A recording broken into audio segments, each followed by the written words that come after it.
This is a quicker review to make it easier to edit and get out as soon as possible. The season literally just came out, so do not spoil anything in the comments please. This is a spoiler-free review.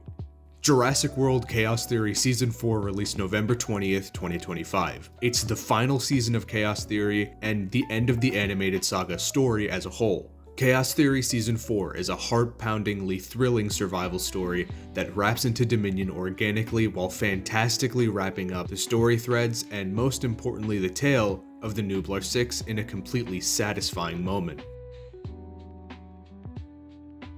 Despite the story entirely taking place in a location we've seen before, Season 4 surprisingly managed to keep the action super refreshing and adds a new dimension to Biosin Valley. Though it's the same context, we simply just get to see more of these animals and establish them as a further threat.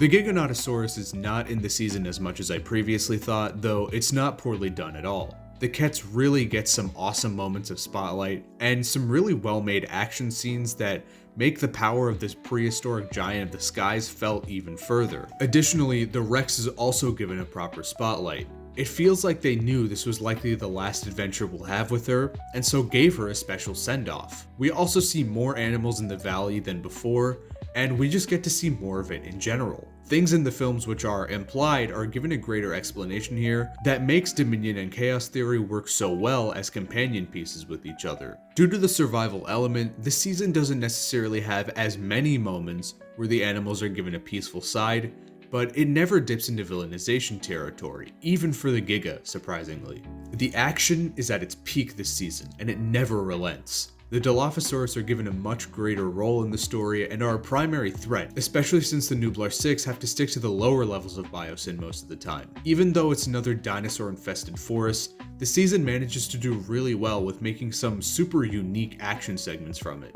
The animation is also really high quality in accordance with the precedent, though my only nitpick is a kind of weird change of animal posture. The Theri's arms are pronated and the Kets' wings fold up to the side like the Jurassic Park 3 Pteranodon, even though the films showed the accurate versions of both. That being said, none of these are at all big problems to me, and without saying too much, everything is done as well or better than the previous seasons.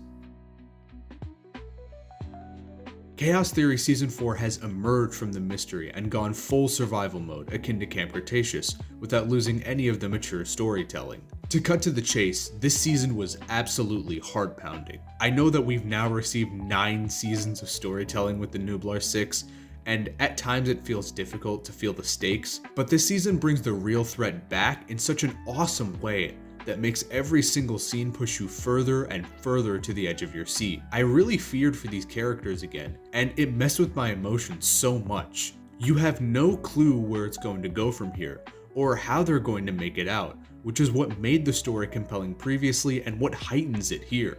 Every single twist has been unraveled, and now it's a full speed ahead escape from Biosin Valley. Without spoilers, there's an extended story arc with characters in danger, and it was completely stressful for me to sit through it despite these characters making it out okay every time previously. Season 3 partially overlapped with Dominion through Malta, but the final season has completely dived into the film with the setting entirely in Biosin Valley. While I had some worries about taking us away from the mainland after the show did so well with it, all of them were put to rest as Season 4 does not drag a moment in the valley. Though the complex webs of mystery have been shed, the show keeps itself laser focused on the plot of stopping Biosin's training of assassin dinosaurs and reuniting Smoothie with her mother. Though these are relatively simpler than what the previous entries have provided, it completely makes up for it with a struggle to survive that makes these goals so difficult. Furthermore, the plots are completely intertwined with the events of Dominion, with the story being drastically affected at several points by beats which happen in the film. This adds new twists and turns at every moment that makes the season so fascinating to watch unfold. They have no allies in this location, so they must complete their goals successfully entirely on their own. Despite the heavy relationship with Dominion, it surprisingly didn't really feel overly forced that these characters ended up in this situation, and it uses the setting really well.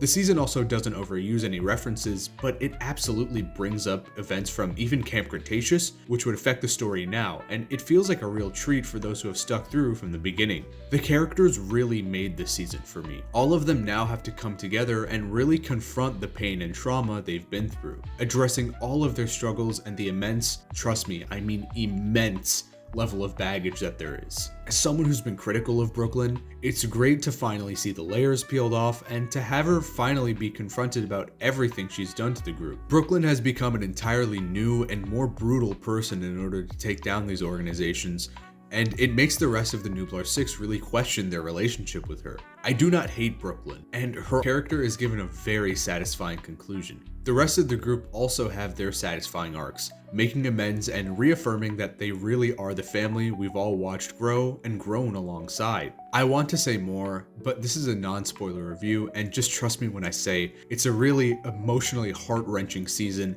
that finally takes the main theme of this show head on: how a family moves through and above pain. The real treat of the season, besides the dinosaurs and the lore, was watching these characters begin to heal throughout. After 5 years, it was absolutely wild to see everything culminate like this. It was a fantastic conclusion to everything we'd seen before, in such a mature way that didn't feel overly melancholic, but just nerve-wracking enough that it really earned its happy ending. The conclusion of the story and the characters felt like a truly wonderful send-off to this era. There was no big world-changing story revelation or massive explosions. It simply ended with our characters picking up the pieces and rebuilding their lives.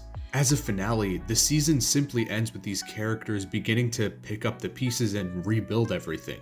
For a show which has held these people so near and dear to us, I can think of no better ending than that.